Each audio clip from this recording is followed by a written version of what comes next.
Now, I'm not a doomsday predictor. I've never tried to time the market, and honestly, I never will. That's a fool's errand. But it's no secret that right now markets are high, and sooner or later we'll see another bear market or a full-blown stock market crash. It's just inevitable, and hey, it's good to be prepared. So in this video, we're going to have a look at a few principles that Warren Buffett himself is implementing right now that will ensure, in the event of a stock market crash, we come out in a much better financial position than where we are now.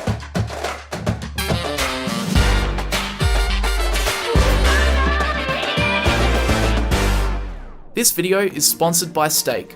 Download the Stake app today and use the referral code AWC to get a free stock when you fund your account. Details in the description. Now, Warren Buffett is most certainly not in the business of making market predictions, so you won't find interviews of him discussing how he's preparing for an upcoming market crash, but we can read between the lines a little bit, because what we do know is that both he and Charlie Munger feel we are in a period of excessive speculation. So instead of listening to him speak, let's dive into the moves Buffett is currently making and the principles he's following that will protect him from rough times ahead. And the first big thing that Buffett is doing is he's keeping a lot of cash on the sidelines.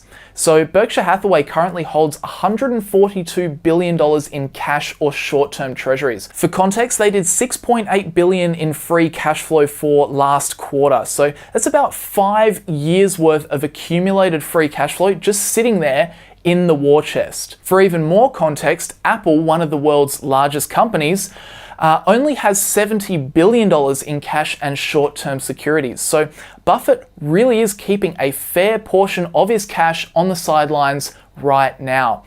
I mean, his stock portfolio is worth $270 billion and he holds $142 billion in cash. So he's sitting at about 34% cash. Although technically that's not really the fairest way to represent it, because of course a lot of that cash is necessary for the safety of Berkshire's actual business operations. So why is Buffett keeping so much on the sidelines? Well, of course, it's because the current state of the economy and the current state of the stock market. So number one, Buffett has come out and said that he feels he needs a lot of that $142 billion to protect Berkshire's businesses in a worst case scenario, which that in itself is a bit of a hint for investors. But then second reason he holds so much cash is just a function of his investment strategy. He's not trying to hold all that cash. In fact, Buffett would much rather do the opposite. He'd rather have his money invested in high quality businesses. But Buffett will never be caught willingly paying too much to own a piece of a business. He just won't do it. And because almost every business right now is overvalued, that means he isn't buying much, and naturally he's going to accumulate more cash.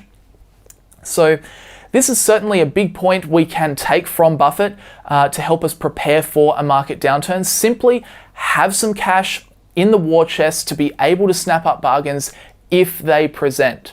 Then another thing we can learn from Buffett to protect us in the event of a market crash is to avoid margin debt.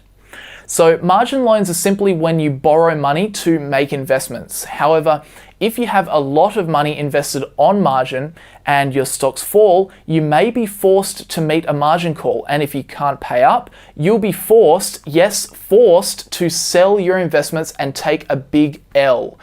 Now, Warren Buffett has always been against margin loans. This isn't just like a right now kind of thing, but it is particularly important to focus on eliminating margin loans if the market is very overvalued. Why?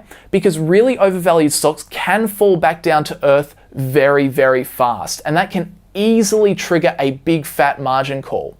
This is Warren Buffett discussing margin loans just a few years ago. 4 times in the 53 years I've been at Berkshire, the stock has gone down anywhere from 40 to 60%. Berkshire shares. Berkshire shares, just, and sometimes, well, very fast in October of 1987. And people had a perfectly decent investment. If they borrowed against it, they lose it. It is crazy, in my view, to borrow money on securities. You do not know tomorrow morning. You don't know whether the stock exchange will open tomorrow morning. I mean, we have closed the stock exchange. One time during World War I, we closed it for months. We closed it after 9/11 for a few days.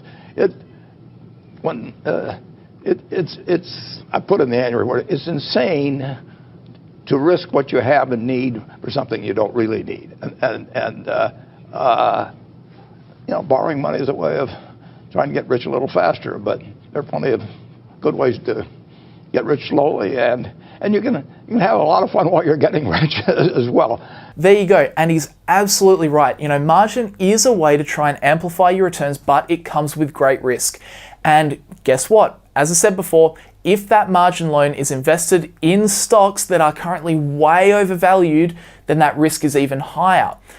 Even just the stock price reverting back to its fair intrinsic value, where it should be, that could be enough of a dip to force you to sell and take a big loss on a business that's actually really great.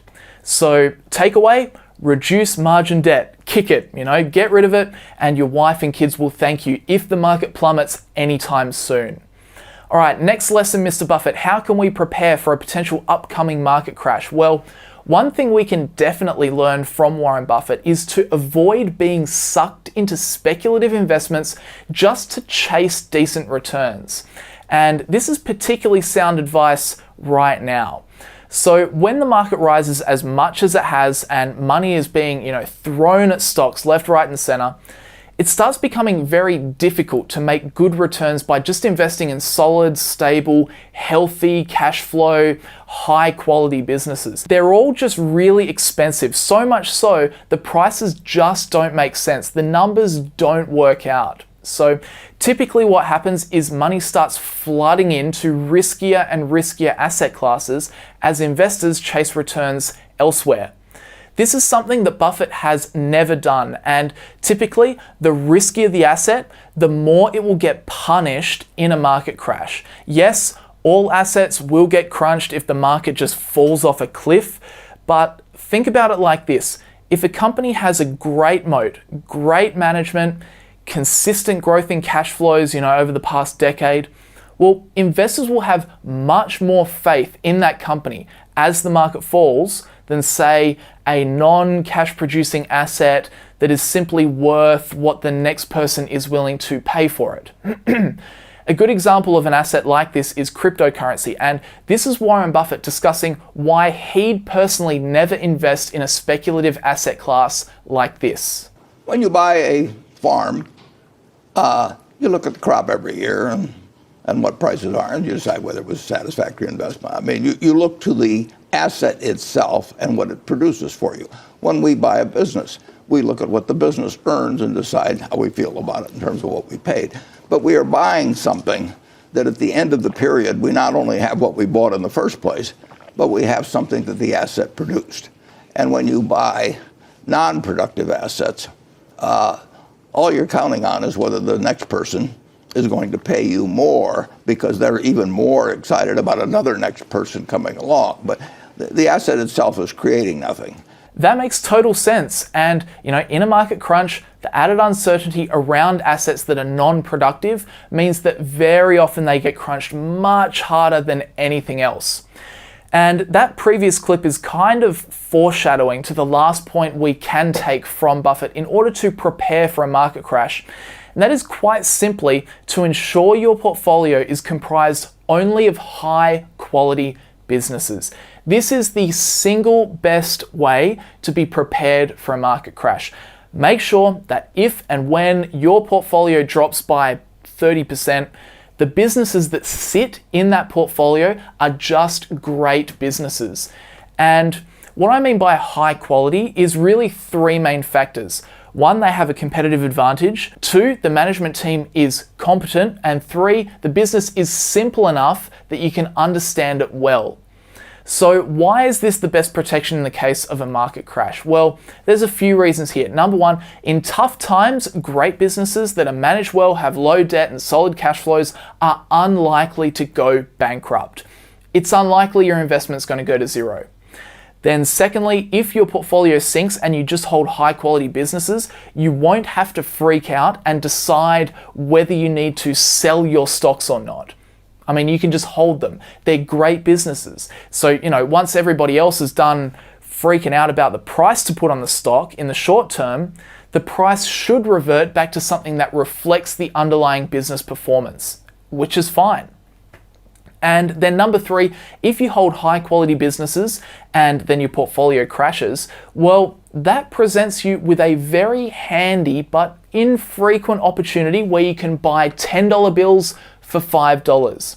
You know, you've done your research. You know those companies are bangers. You know what they're worth. So in reality, you should be pumped up about the opportunity to buy them at such discounted prices. Remember what Warren Buffett said, the stock market is the only place where investors run out of the store during a sale. So don't be that guy. And Warren Buffett has led by example on this last point as well. He has monster positions in Apple, Bank of America, American Express, Coca-Cola. And he's held these positions for many years, in a lot of cases, decades. But, you know, when the market crashed in 2000 or 2008 or March last year, he didn't freak out and sell these stocks just because the prices were heading south.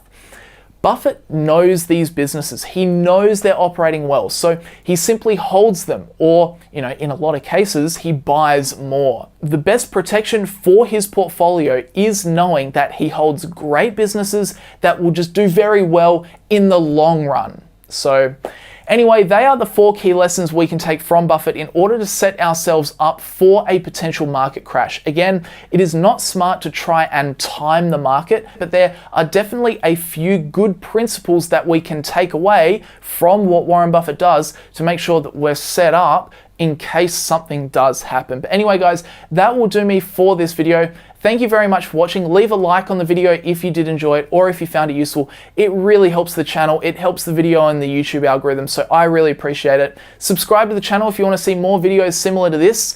And if you're interested in that Warren Buffett investing approach and you just want a full step-by-step, 8-hour long course where, no stone left unturned, completely go from zero to hero in terms of that investing strategy, then feel free to check out Profitful. The links are down in the description below. The links will take you over to a couple of courses I made about investing. The one you'll be interested in is Introduction to Stock Analysis. So if you wanted to check that out, I'd really appreciate it. It also helps financially support my efforts here on YouTube as well.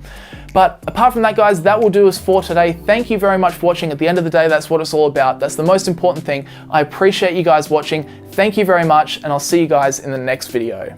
Hey guys, thanks very much for watching the video. So every now and again, people will reach out to me and ask what stockbroker I use for the trading or the investing that I do over in the United States. And for that, the brokerage site that I use is Stake. Now, Stake has been a long-term sponsor of this channel, and the reason for that is because I really believe in their platform. So what they offer is they offer a brokerage-free trading platform. So you can buy and sell stocks, US-listed stocks, brokerage-free. Now, typically, if you went through, say, ComSec, what you would have to pay is you would have to pay, first of all, a foreign exchange fee, and then you would also have to pay international brokerage fees. Ends up being very expensive. So Stakes still do charge the foreign exchange fee, but once your Australian dollars have been converted over to US dollars, then beyond that, the trading is free. So Stake is the one that I use. I really do like their platform. And of course, the reason that I like partnering with them is they give you guys a really good deal. So if you sign up to Stake using the referral code AWC, wow, that's going back. That's back to Aussie Wealth Creation days, if you remember. So if you sign up using the code AWC and fund your account, you're going to be given 1 free stock. So hey, pretty good bonus. It's better than a poke in the eye. So if you'd like to check that out, check out the links down in the description. Thanks to Stake, as always, for helping make this channel financially viable for me and sponsoring this content. And thanks to you guys for watching. I'll see you guys in the next video.